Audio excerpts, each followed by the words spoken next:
Good morning, everyone. My name is Tiffany Thomas, and my business pitch is a halfway house. The problem is that Baltimore City has a rising recidivism rate, and I would like to prevent re-entry into the prison system.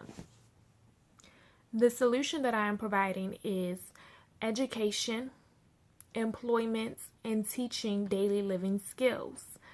I will require the inmates that are going to be a part of my program to either receive their GED or enroll in continuing education classes.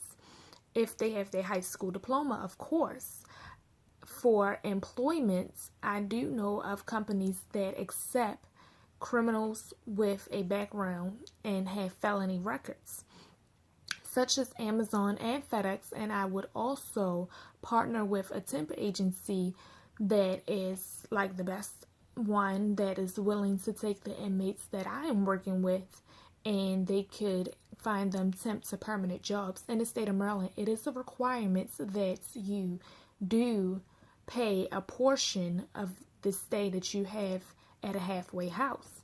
I also learned that you are required to have only 2 people to 1 room, and it's 1 bathroom for every 4 people. So I have looked at different foreclosed houses online that I can fix up. I have a person that I do know of that would be willing to help me fix up a home and transition it into a halfway house.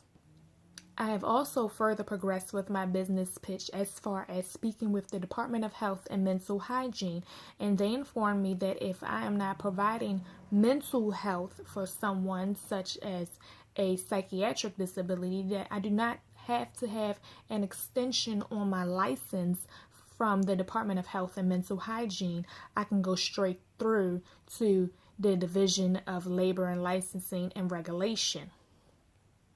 When owning a halfway house, there is no zoning requirements. It is against the law to discriminate against certain houses within your neighborhood, but I would like to be somewhere that is friendly to people, that is returning to society.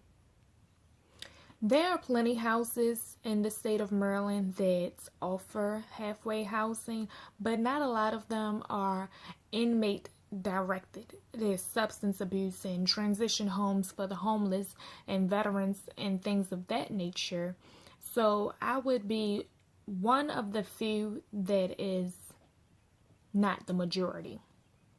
Most halfway houses are government funded, and while that is wonderful, I want to do this particularly on my own. There's less than 100 here in the state, and I would like to be one of the few that was successful, not using the money that people pay their taxes to keep these people in prison. While prison is 2 times costly more than a halfway house. I have also spoken with social workers who are willing to guide me in the right direction of how to market myself and make the home that I'm offering more attractive. However, plenty of people have told me your house can fill extremely fast simply because there aren't enough homes out there, and inmates do have a choice of where they go. So you can interview directly with inmates, and I had one idea of doing mass mail.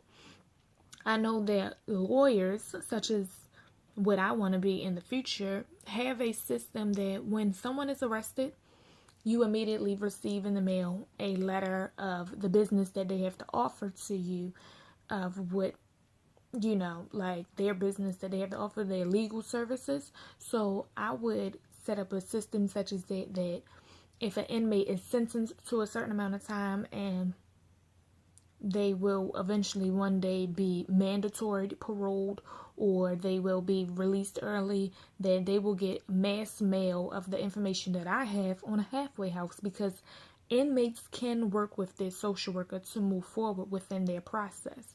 I do hope you enjoy my business pitch and the steps that I've made to